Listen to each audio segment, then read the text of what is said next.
nome de Jesus. Amém. Amém. Graças a Deus todos estão aqui. Em nome de Jesus, graças a Deus que vocês escolheram estar aqui. Graças a Deus que quem está aqui não está doente, essa virose aí que está pegando todo mundo. Talvez você já se curou e está aqui voltando à igreja hoje. Essas últimas 2 semanas a igreja sentiu essa doença na quantidade de pessoas nesse lugar. Mas Deus tem uma palavra para a nossa vida hoje. Amém? Diga para a pessoa do seu lado, Deus agora vai falar com você. O tema de hoje, meu amado, é prazer, eu sou você. Ou seja, uma pregação, uma ministração que você vai se chocar com você mesmo. Você vai deixar de olhar para o outro, para outra pessoa, mas vai entender o que a Bíblia fala sobre você. E você vai entender o que é que Deus quer te ensinar. Porque existe alguém que te acompanha em todos os momentos. Você estando na igreja, você estando em casa, você quando acorda. E essa pessoa sabe se você escovou o dente hoje ou não. Diga misericórdia. Essa pessoa sabe se você, quando acorda de manhã cedo, toma banho. Você pode passar água no cabelo e fingir para todo mundo, mas alguém sabe de verdade o que é que você faz na sua intimidade, o que é que você olha no seu celular. Você pode esconder de pessoas, mas existe uma pessoa que sabe realmente o que você faz. Ou seja, você, o seu ser, conhece suas ações. Você pode esconder de pessoas, do pastor, da igreja.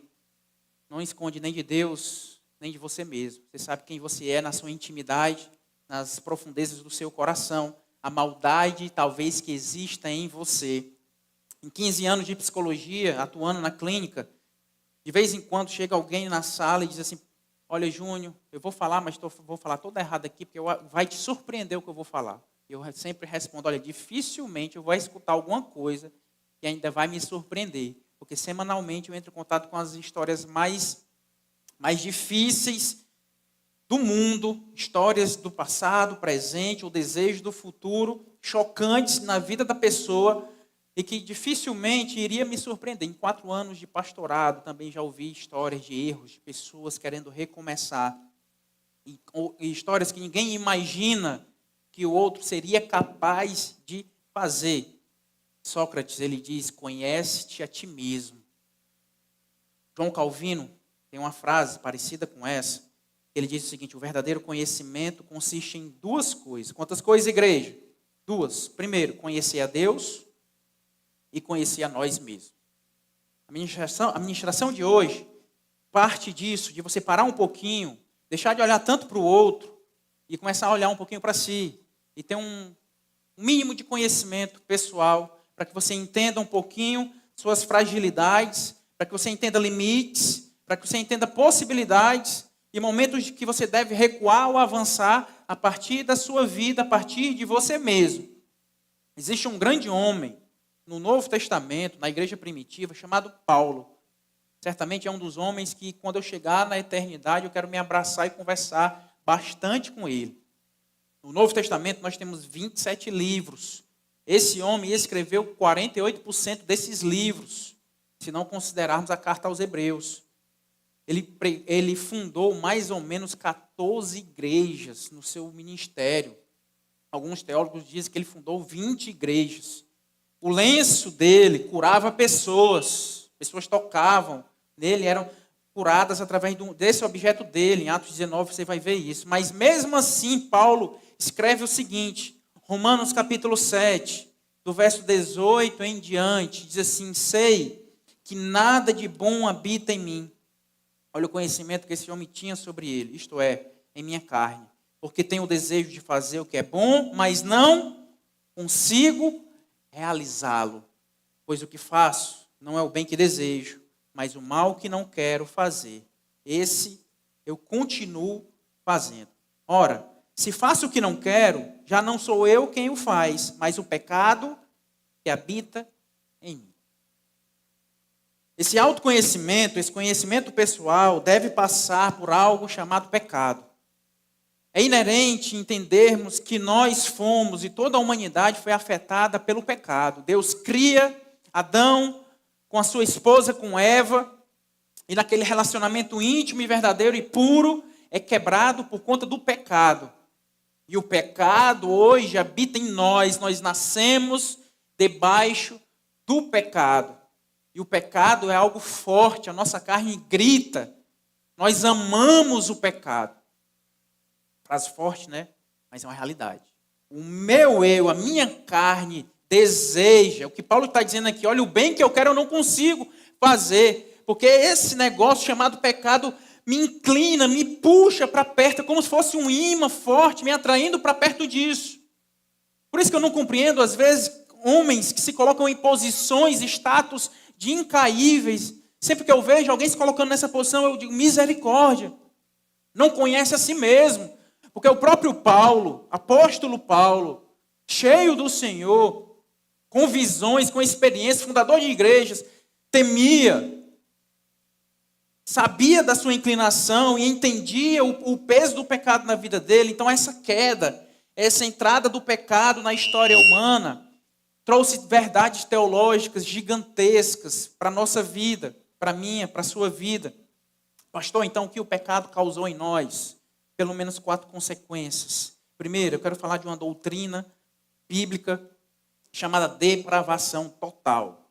Hoje a pregação é de domingo, mas com cara de quinta profética. Então é uma pregação bem teológica, mas eu espero que dê fundamentos para a sua vida de hoje em diante, porque você vai passar a olhar para si mesmo a partir da ótica cristã, a partir do que o Senhor revelou para a humanidade. Nessa doutrina da depravação total, ela diz o seguinte: todas as áreas do homem foram afetadas pelo pecado. Todas as áreas. Todas as nossas ações, desejo, nosso coração, nossa mente, tudo foi afetado pelo pecado. Romanos capítulo 3, do verso 10 em diante, diz assim: não há nenhum justo, nenhum sequer.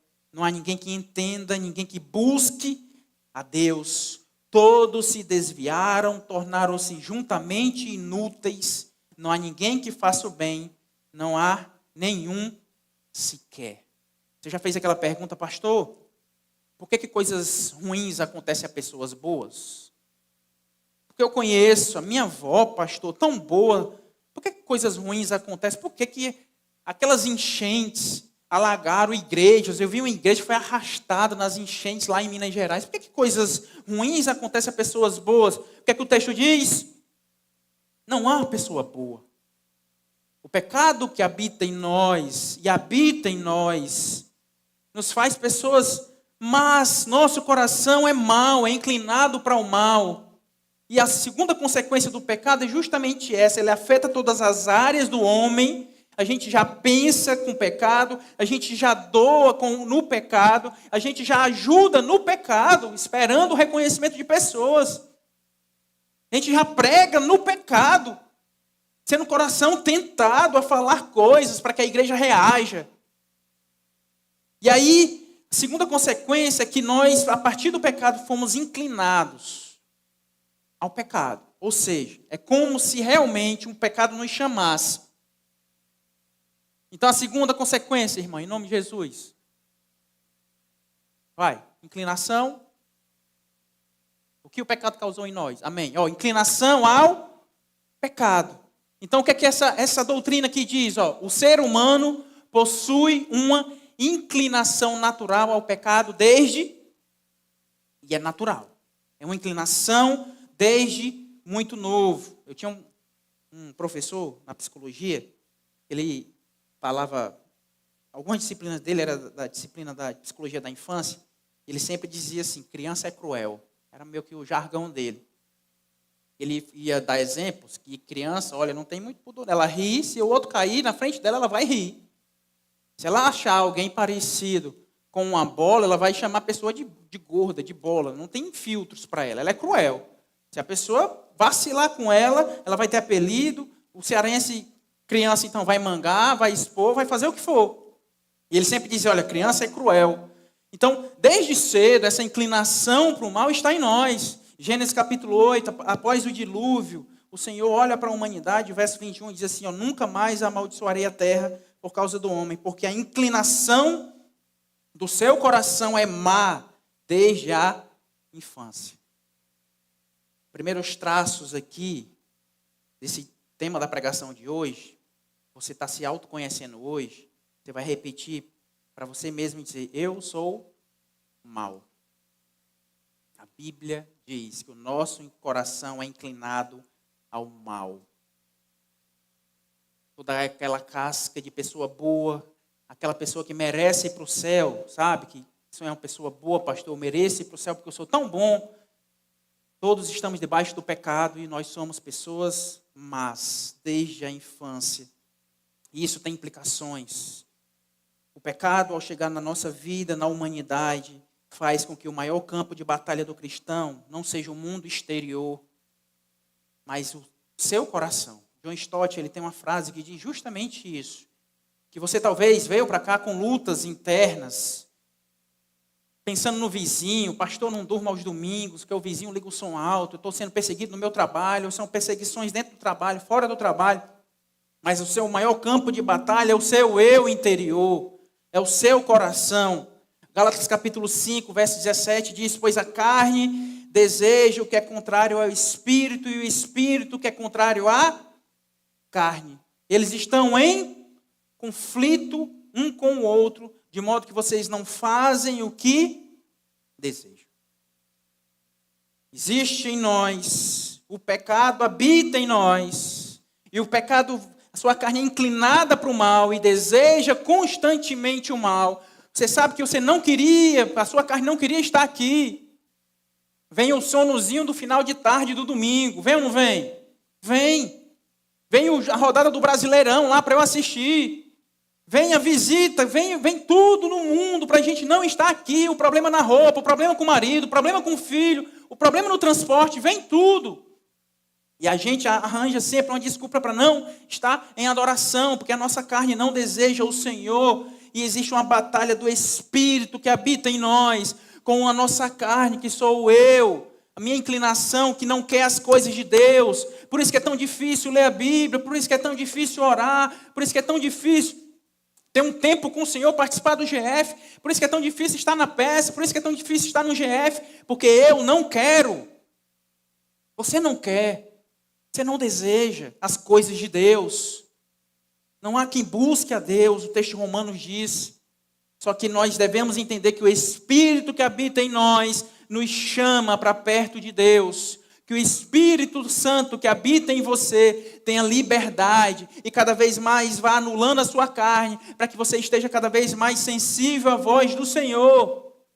O pecado em nós nos diz que a queda sempre começa dentro de nós. Sempre. Sempre. Não sei se você caiu no passado, se você está num processo de queda, ou se você tem planejado a queda, essa carne, ou o seu eu desejado a queda, essa semana, próximo mês. Mas para de justificar e de apontar, pastor, esse negócio chamado celular é um problema. Isso aqui só traz maldição para a minha vida. Não, a maldição se chama pecado que habita em você.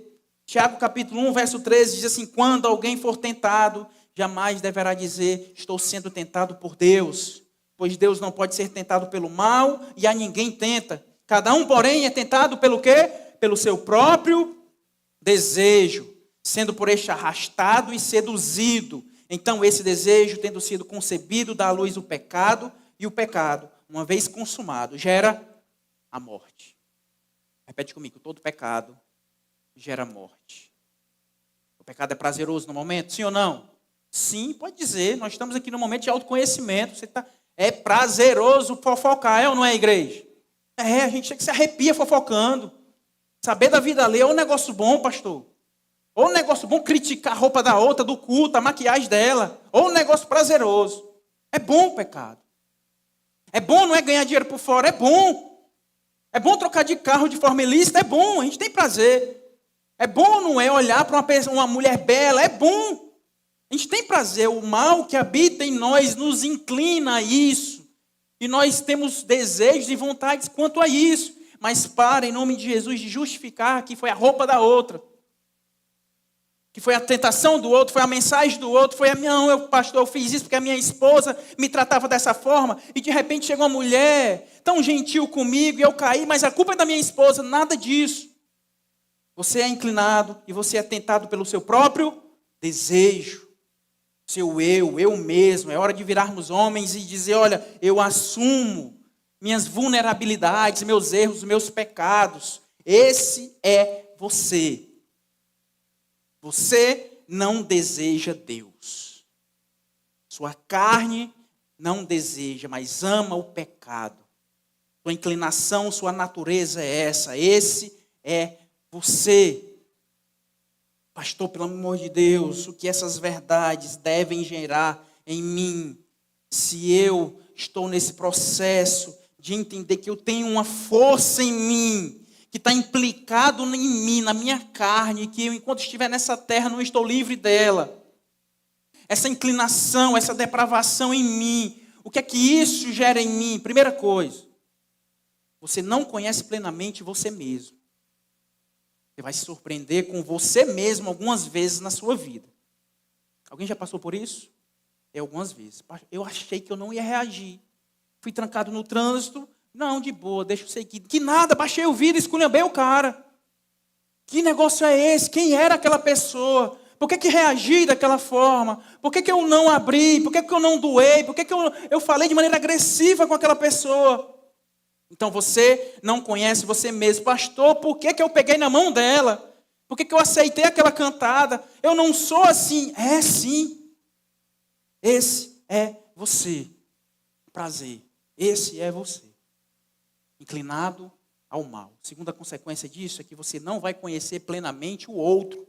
Se você não conhece nem plenamente você, quanto mais o outro. Então, em nome de Jesus, primeiro ponto, vamos aqui. Se você não conhece plenamente você, Jeremias 17:9 diz assim: o coração é mais enganoso que qualquer outra coisa e sua doença é incurável. Quem é capaz de compreendê-lo? Jeremias capítulo 17, verso 9. O nosso coração, o meu coração é enganoso. Você acha que conhece, você acha que entende você mesmo, você acha que se conhece, mas não. Entenda isso, dependendo da quantidade de pressão, você vai mudar a sua reação. Vamos lá, colocar em perspectiva esse exemplo. Dependendo da quantidade de pressão, você muda a sua reação. Vamos lá. Se alguém manda para você uma mensagem hoje dizendo assim: meu irmão, falta o culto hoje, eu te dou R$5. Quem aqui faltaria? R$5? A pressão está lá embaixo, sim ou não? Mas se alguém manda para você: meu irmão, não vai para o culto hoje? Não, eu vou. Rapaz, eu te dou R$1.000. Pix, na sua conta. É um culto. Uma falta. Vai fazer falta na sua vida. Não vou pedir para levantar a mão. Mas talvez a igreja tivesse alguns gatos pingados hoje aqui.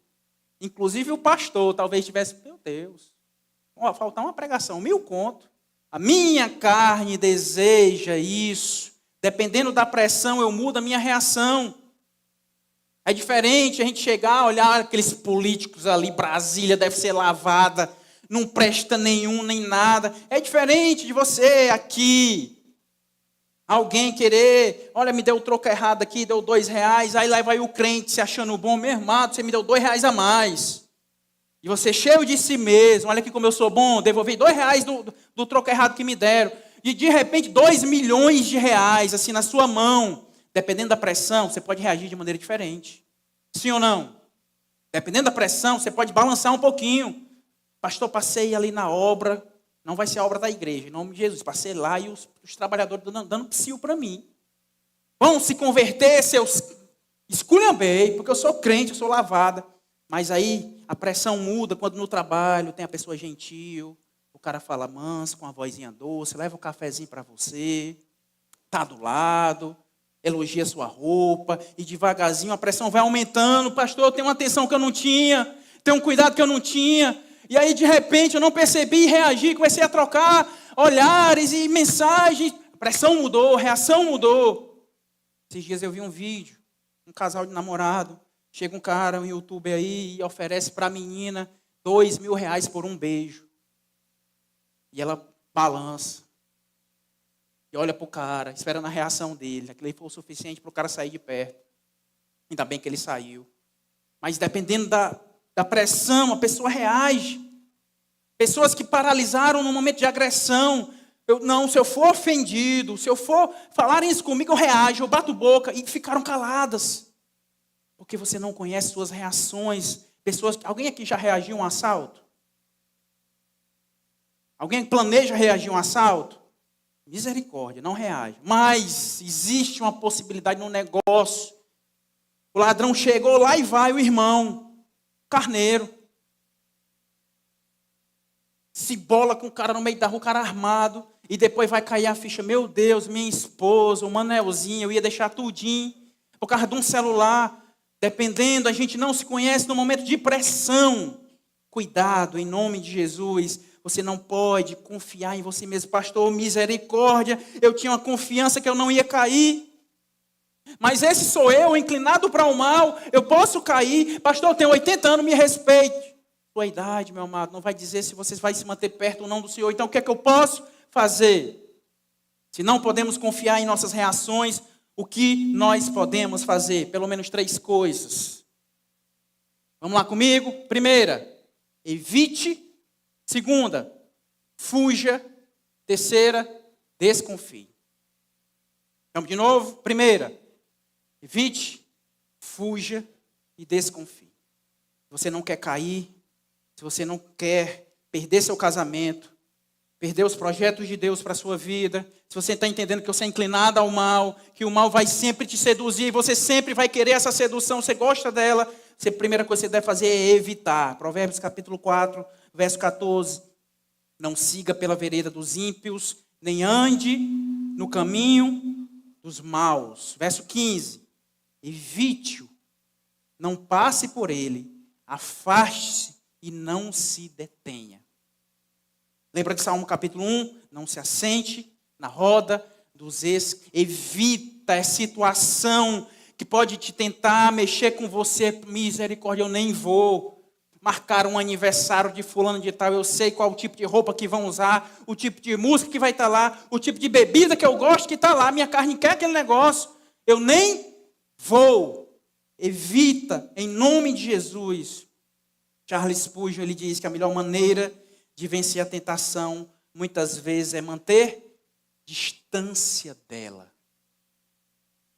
Meu amado, é época de você não falar mais com quem tem lhe tentado.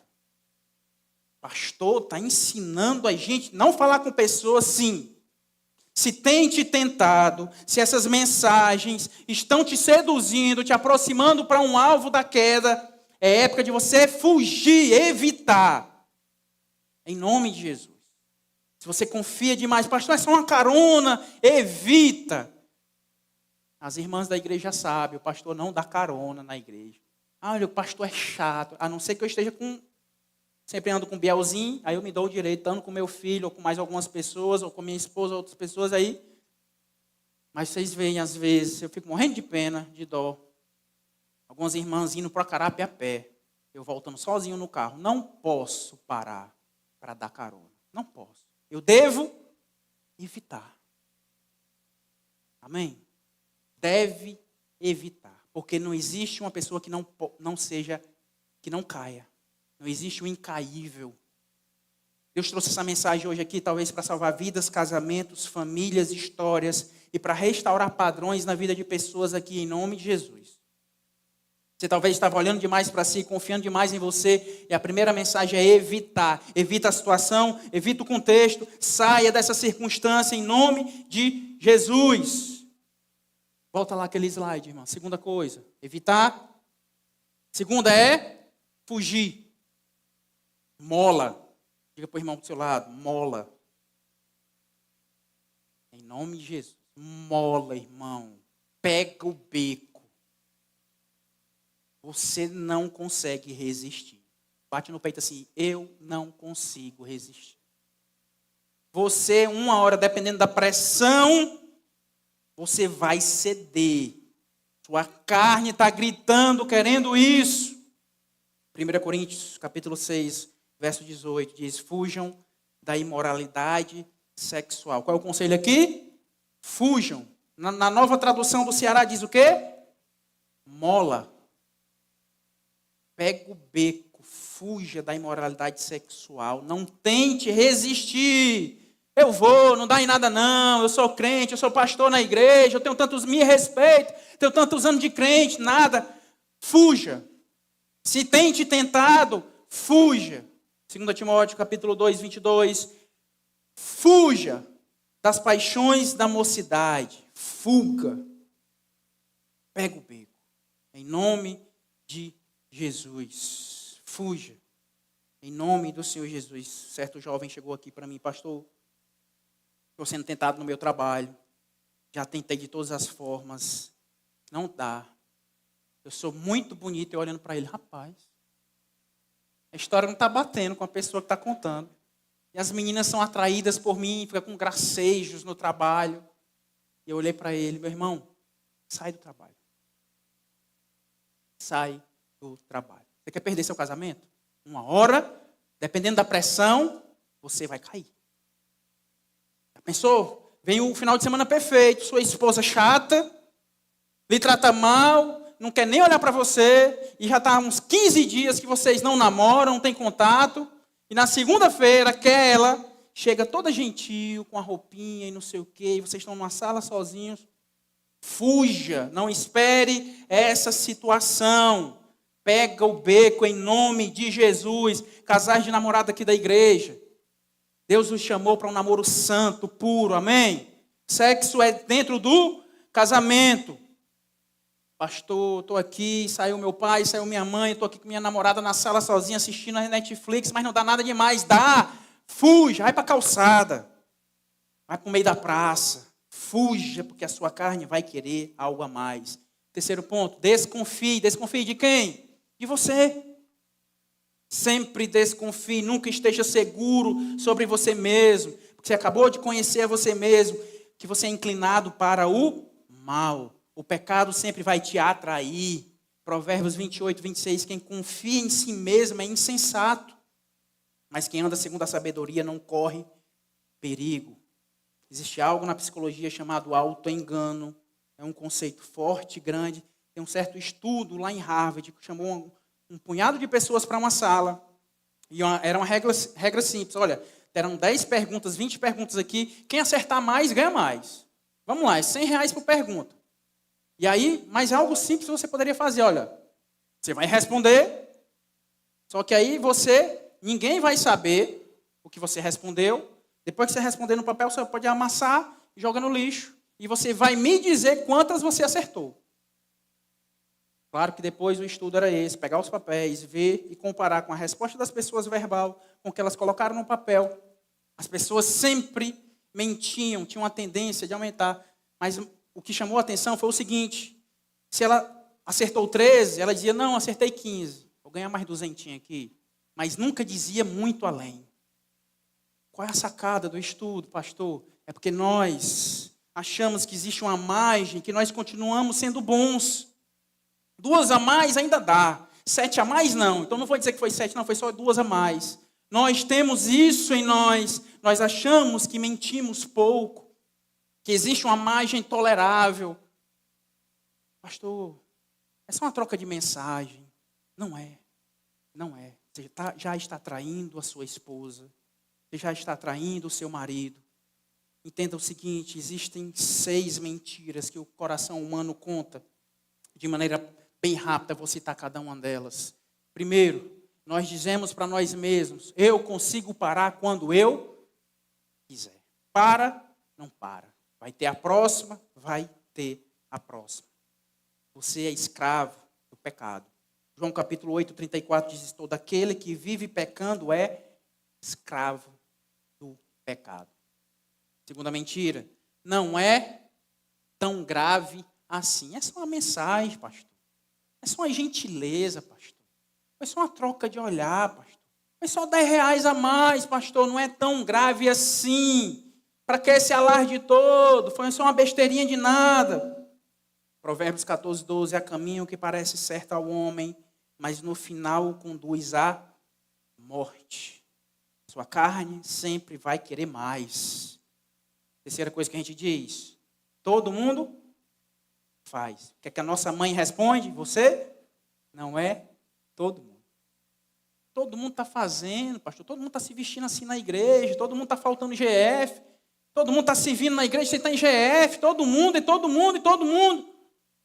Deus te diz nessa noite, você não é todo mundo. Êxodo 23, 2. Não siga a multidão, na prática do mal.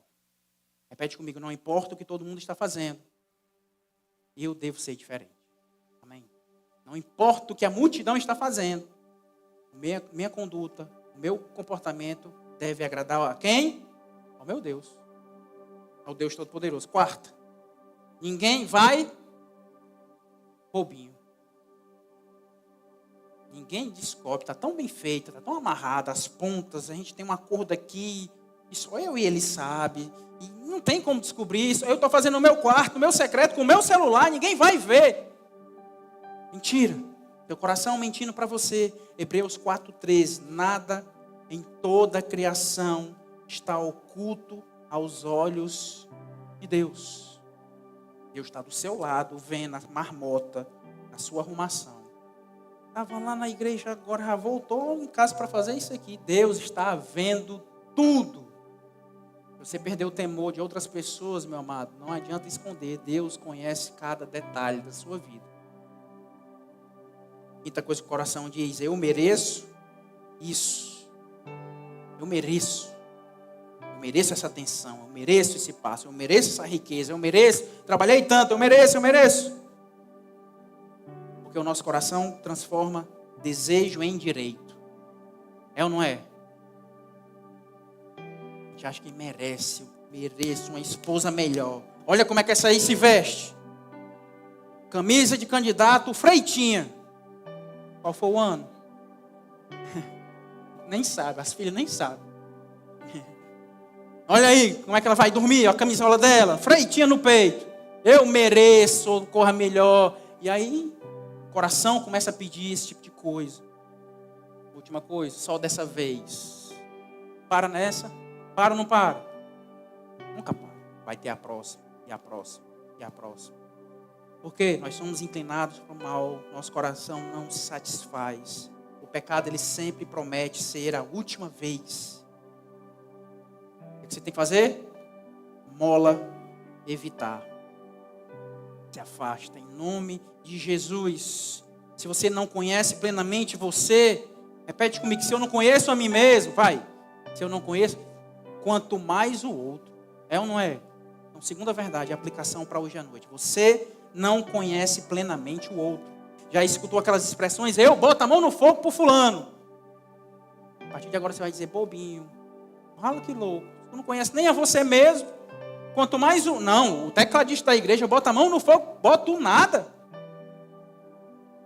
Em nome de Jesus. Porque eu não conheço nem a mim mesmo. Não sei nem o que é que eu faço numa situação de pressão. Então eu devo evitar, fugir, para nem saber como é que eu reajo o negócio. Quanto mais o tecladista da nossa igreja. Conheço, pastor, minha mulher, meu marido, como a palma da minha mão. Conhece nada? Quantas linhas tem aí na sua mão? Nem isso você sabe. Olha o monte que tem. Conhece nada, em nome de Jesus. Existe um mundo aí no outro que você nunca vai ter acesso. Nunca. Você nunca sabe plenamente o que ele pensa, o que ela pensa. Os desejos dele ou dela. É loucura confiar a sua vida. Entregar no sentido de dar o controle. Se o outro não sabe nem o que é bom para ele, tem gente entregando a vida ao outro em um relacionamento. Diga misericórdia. Não existe modelo de namoro para você, meu amado, minha amada, que a outra pessoa está decidindo tudo por você. Sua escala, sua roupa, igreja, amigos, decidindo tudo. Isso é loucura. Sai desse negócio em nome de Jesus. Você deve sim, pode sim ter mentores, conselheiros, a palavra que for aí, escuta, conselhos, mas controle somente Deus. Jeremias 17:5 diz assim, diz o Senhor, maldito é o homem que confia.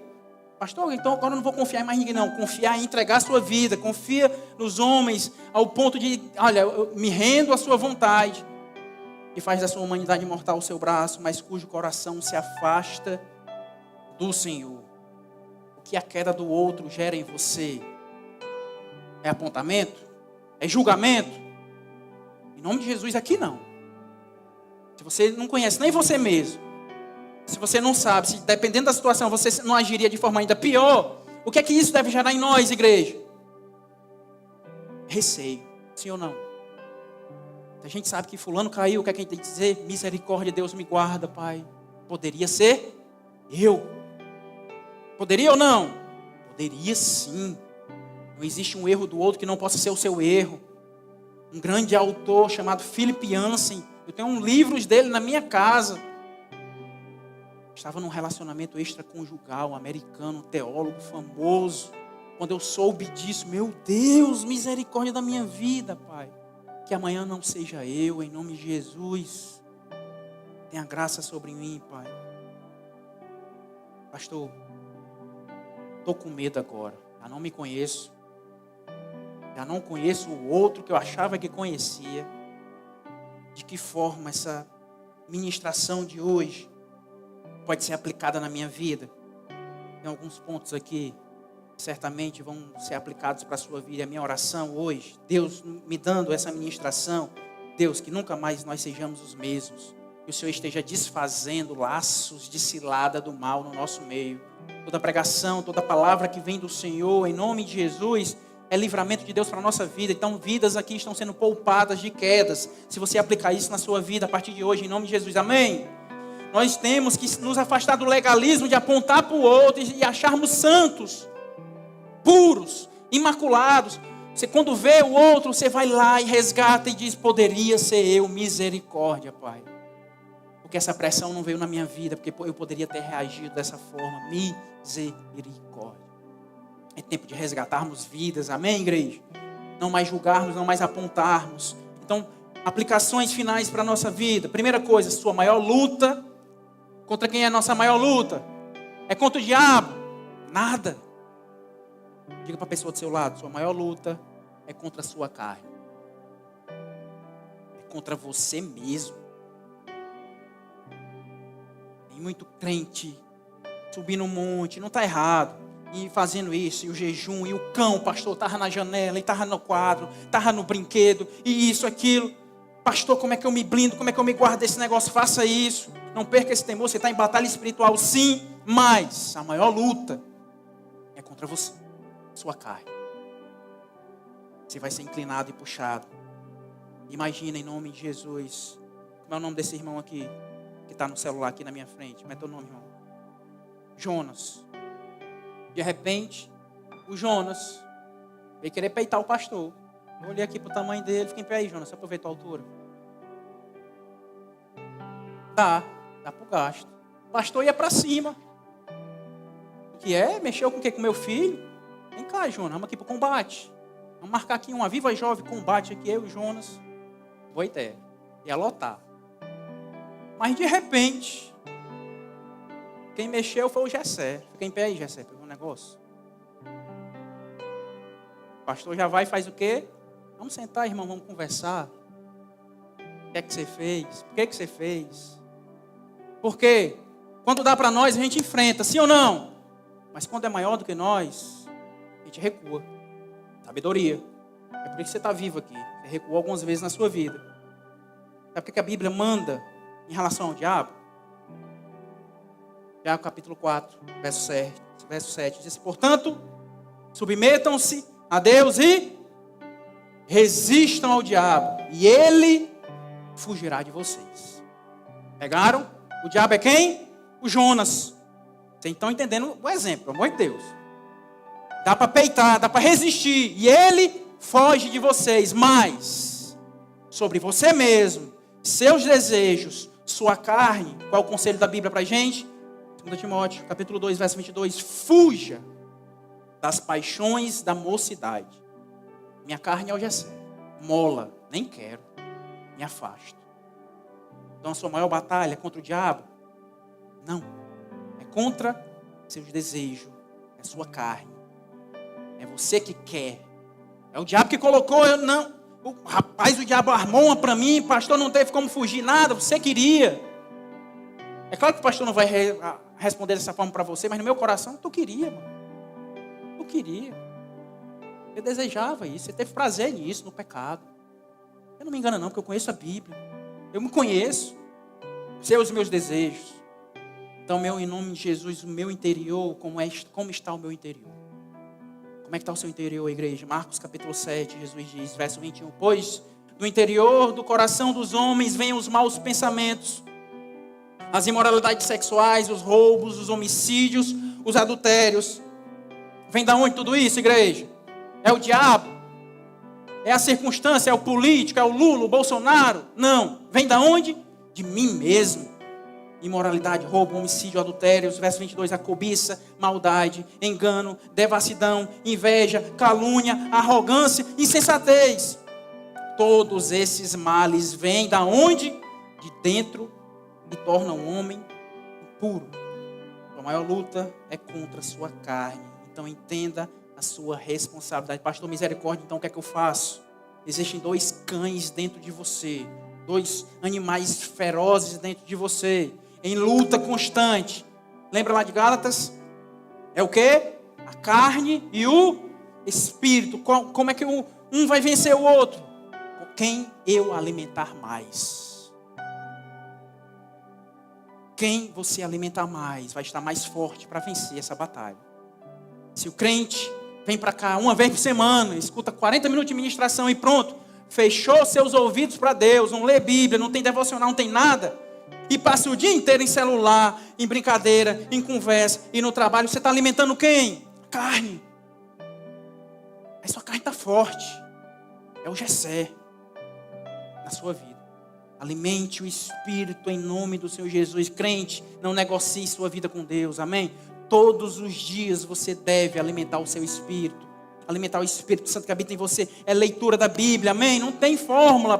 Pastor, me dê uma fórmula aí que eu quero vencer essa batalha. É Bíblia, é oração, é jejum, é santidade, é serviço, é comunhão. É tudo isso, é alimentar o Espírito. Em nome de Jesus. Segunda aplicação para a ministração de hoje, meu amado. Resta o quê? Esperança. Vai, irmã, segunda. Nós só podemos fazer algo de bom estando em Jesus. Se eu sou mau, concordam? Não comigo, mas com a Bíblia. Se eu sou mau, se minha inclinação é para o mal, se não há nada de bom em mim, se eu nem a Deus desejo, o que é que eu posso fazer de bom? Eu só posso fazer algo de bom estando em Jesus.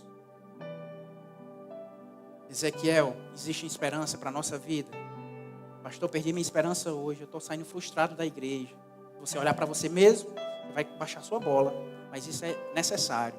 Mas lembra da palavra do Senhor, Ezequiel 36, 26. Darei a vocês um coração novo e porei um espírito novo em vocês. Amém? Tem alguém arrependido nessa noite aqui? Não precisa responder. Deus tem te dado um coração novo nessa noite, em nome de Jesus. Não importa a quantidade de vezes que você perdeu para a sua carne, que ela venceu a sua vida, os seus desejos. Deus, nessa noite, se você estiver arrependido, se você reconhece sua posição com Deus, se você olha para você e entende que nada de bom pode fluir de você, Deus quer te dar um coração novo, um espírito novo para você nessa noite. E Ele diz, tirarei de vocês o coração de pedra e lhes darei um coração de carne. Assim diz o Senhor. Nós podemos fazer algo de bom com Jesus. João capítulo 15, verso 5. Jesus diz, eu sou a videira, vocês são os ramos. Se alguém permanecer em mim e eu nele, esse dá muito fruto, pois sem mim vocês não podem fazer coisa alguma. Amém? Que bom ministração como essa, que a gente se coloca no nosso lugar. Eu sou bom, pastor, eu doei aqui, me respeite. Eu doei aqui 100 mil para a campanha, me respeite. Sabe o que você fez? Jesus em você, porque o seu coração durante talvez um mês gritou, guarda, besta. Olha o celular aí, vem um não sei o quê, e não sei o quê, e a roupa. O que é que aconteceu? Jesus falou através de você. Somos maus, sim ou não? Deus que nos conhece, sim ou não? Sabe a última e grande verdade de hoje? O único que nos conhece em totalidade, e Ele conhece o mal que existe em nós, Ele fez o quê? Escolheu nos amar. Por uma pessoa boa, talvez até você pense em fazer algo bom. Por uma pessoa má, certamente você ia recuar. Pastor, pelos meus filhos, pelo irmão da igreja, está aqui, pega aqui, mas para quê? Dá o dinheiro para o traficante, dá dinheiro para o mentiroso, dar dinheiro para quem acabou de bater na mãe dele, espancou a mãe dele. Eu vou ajudar esse traste? Não. Porque Deus nos conhece. Deus conhece o nosso coração. Deus conhece a podridão da nossa mente.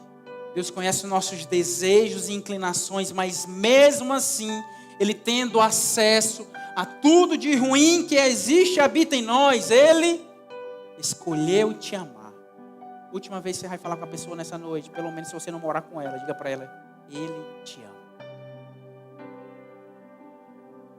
Amém? Mesmo você sendo mal, quem é que te ama? Meu Jesus. Isso se chama o que, igreja? Graça. O que é graça? É um favor imerecido. Nenhum de nós merecemos salvação. Merece ou não merece? Nada.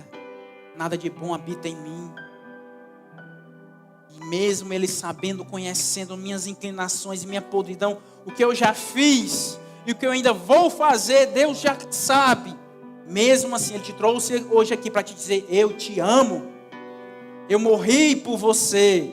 Isso se chama graça. Não merecemos nada, igreja. Pastor convence as pessoas a se envolver mais com os negócios, com o serviço. Meu amado, se não for por um gesto de meu Deus, o Senhor fez tudo por mim, eu sujo. Sem eu tendo nada que oferecer ao Senhor, meu Deus, o que eu posso fazer? É responder a esse Deus com uma vida íntegra, santa. Servir uns aos outros, independente da resposta do outro.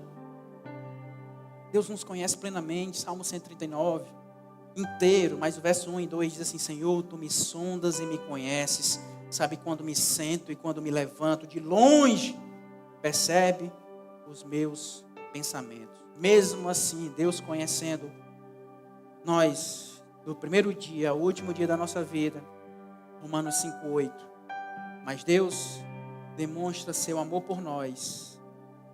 Cristo morreu em nosso favor quando ainda éramos pecadores. Está nessa onda da igreja, né? Bem-vindo ao impossível. Bem-vindo à graça de Deus.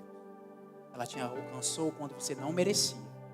Ele morreu, você sendo pecador, para que hoje você tenha vida nele e vida eterna em Cristo Jesus. Amém? Você pode ficar de pé, com um coração grato.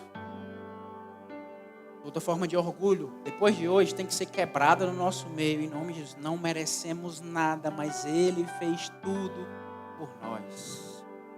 Feche seus olhos, não despeça, em nome de Jesus, feche seus olhos. Sempre que vem uma ministração do Senhor, sempre que Deus fala, nós devemos responder. Ore, converse com o Senhor, fale com Ele em que área, em que aspecto da sua vida você foi tocado, em que momento da sua vida, em que parte de você foi desafiada e confrontada pelo Senhor, em nome de Jesus. Feche seus olhos, vamos orar, vamos ter um tempo de oração em Cristo Jesus.